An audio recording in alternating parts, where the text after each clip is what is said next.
Two engines went into the same car for over 2 decades. One made 301 horsepower, sounded incredible, and had a reputation that turned Camry into a sleeper sedan. The other one, the 4-cylinder, always felt like the compromise.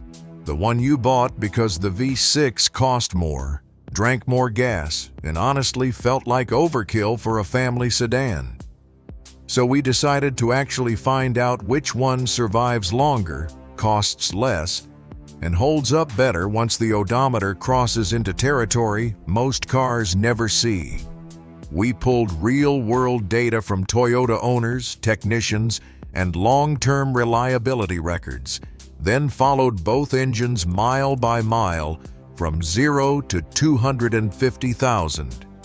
What we found flips the assumption almost everyone makes about power equaling durability. Let's break down exactly what happens to these two engines over 250,000 miles and why the smaller one quietly wins.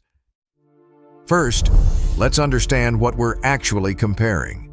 The V6 in question is Toyota's 2GR FE, later updated to the 2GR FKS, a 3.5-liter engine that has been called one of the most bulletproof engines Toyota has ever built. It is the same basic architecture used in the Highlander, the Sienna, the Avalon, and even the Tacoma.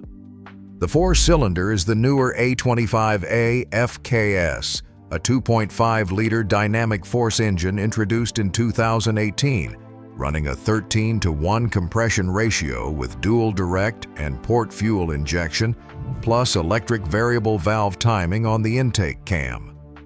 On paper, the V6 has more displacement, more cylinders, and more raw mechanical presence.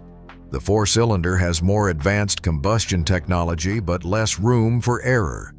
That difference matters more than most buyers realize once you start counting the miles. Mile marker 1, 0 to 50,000. In this window, both engines behave almost identically.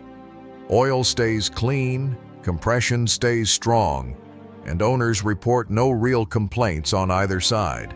But there's already a quiet difference building underneath the surface. The V6, being an older and simpler design relative to the dynamic force engine, runs a lower compression ratio and does not push its internals nearly as hard to make power.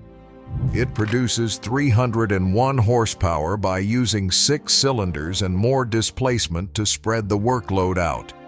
The 4-cylinder produces around 206 horsepower by squeezing more work out of less material, using higher cylinder pressure and a leaner, more precise combustion process. That precision is efficient, but it also means every internal component in the 4-cylinder is operating closer to its engineering limit from day one. It's not a flaw, it's just physics. And physics starts showing up the moment mileage climbs past the easy stretch. Mile marker 2, 50,000 to 100,000. This is where the first real divergence begins, and it's not where most people expect it. Toyota's dynamic force 4-cylinder engines, including the one in the Camry, have documented service bulletins related to oil dilution, especially in colder climates or in vehicles used mostly for short trips. What happens is unburned fuel can seep past the piston rings during cold starts and mix into the engine oil, thinning it out before it reaches full operating temperature. Toyota addressed this through software updates to the engine control module that adjust fuel trim and cold start behavior, and most affected vehicles were corrected under warranty.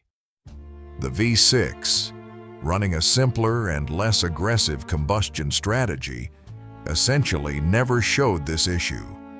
Point in favor of the V6 here. But here's the twist. Owners who kept up with Toyota's software updates and stuck to full synthetic oil changes on schedule reported the 4-cylinder's oil staying clean and consistent for the rest of its life after that early correction. Meanwhile, the V6, despite having no dilution issue, started showing its own age-related quirk around this mileage. Valve cover gasket seepage. It's minor, it's common on the 2GR family, and it rarely causes real damage, but it does mean more owners of 6-cylinder Camrys were back in the shop between 50 and 100,000 miles than 4-cylinder owners were. Mile marker 3, 100,000 to 150,000. This is where fuel economy starts compounding into a real financial gap, and it's a big part of why the 4-cylinder starts pulling ahead in total cost of ownership. The V6 Camry averages around 22 miles per gallon combined, while the 4-cylinder averages around 32. Over 50,000 miles, assuming an average of $3.50 per gallon, that difference works out to roughly $2,600 in fuel costs. That's not a small number. That's most of a used engine's worth of expenses just from picking the bigger motor. Mechanically, both engines are still running strong at this point. Timing chains on both the 2GR FKS and the A25A FKS are internal, oil-bathed, and designed to last the life of the engine without a scheduled replacement. Unlike older Toyota 4-cylinders that used rubber timing belts requiring service around 90,000 to 105,000 miles. That belt era is gone in both of these engines, which removes one of the biggest traditional maintenance costs entirely. If you made it this far, consider hitting like on this video and subscribing to the channel. It genuinely helps more people find honest, fact-based car breakdowns like this one. Mile marker 4, 150,000 to 200,000. This is where the V6's complexity starts working against it in a different way. More cylinders means more spark plugs, more ignition coils, more fuel injectors, and more sensors that can eventually fail. It is not that the V6 becomes unreliable, it is that statistically, 6 of everything gives you 6 chances for a small failure instead of 4. Ignition coil packs, for example, are a documented wear item on the 2GR engine family around this mileage range, and replacing all 6 at once rather than one at a time becomes the practical repair strategy most independent shops recommend. On the 4-cylinder side, the A25A engine's simpler layout means fewer ignition components to fail and, generally, cheaper individual part costs when something does need replacing. Meanwhile, both engines are holding their compression numbers well within factory specification if oil changes were done on schedule, which tells you neither engine is mechanically struggling at this point. The story here is not about which engine breaks, it is about which engine costs less to keep running smoothly. Mile marker 5, 200,000 to 250,000. This is the stretch that actually decides the outcome, because this is where most cars, regardless of brand, start separating into the ones that keep going and the ones that don't. Both engines, when properly maintained, are still functioning as designed at this mileage. That alone says a lot about Toyota engineering in general, but subtle differences become impossible to ignore. The V6, carrying more rotating mass and generating more heat under load, tends to place more long-term stress on its engine mounts, exhaust manifolds, and cooling system components. Higher horsepower output over the years means the water pump, radiator, and accessory belt system on V6 Camrys statistically get replaced slightly more often than on 4-cylinder models, based on aggregated service records from independent Toyota specialists. The 4-cylinder, running a leaner and lighter operation, puts comparatively less cumulative stress on these supporting systems. It's not dramatic. It's a slow accumulation of small savings that only becomes obvious once you're staring at 250,000 miles of ownership costs side by side. So here's where it gets interesting, because horsepower was never actually the deciding factor. The V6 Camry is, without question, a phenomenal engine. It is genuinely one of the most proven power plants Toyota has ever produced. And there are documented cases of two GR-powered vehicles crossing 300,000 and even 400,000 miles with nothing more than routine maintenance. If pure mechanical toughness alone decided this, the V6 would win outright, no argument. But that's not the full picture of what makes an engine the better long-term choice. The four-cylinder, despite being the newer and theoretically more stressed design, delivers nearly identical long-term reliability numbers while costing significantly less to fuel, insure, and maintain over that same 250,000-mile stretch. When you add up the fuel savings, the reduced ignition system complexity, the lighter strain on supporting components, and the fact that Toyota fully resolved the early oil dilution concern through software, the four-cylinder ends up delivering nearly the same lifespan for a noticeably lower total cost. That's the real definition of winning a durability test. It's not just which engine survives, it's which engine survives while costing you the least to get there. There's also something worth mentioning about resale and part availability, because that matters just as much as raw mechanical survival.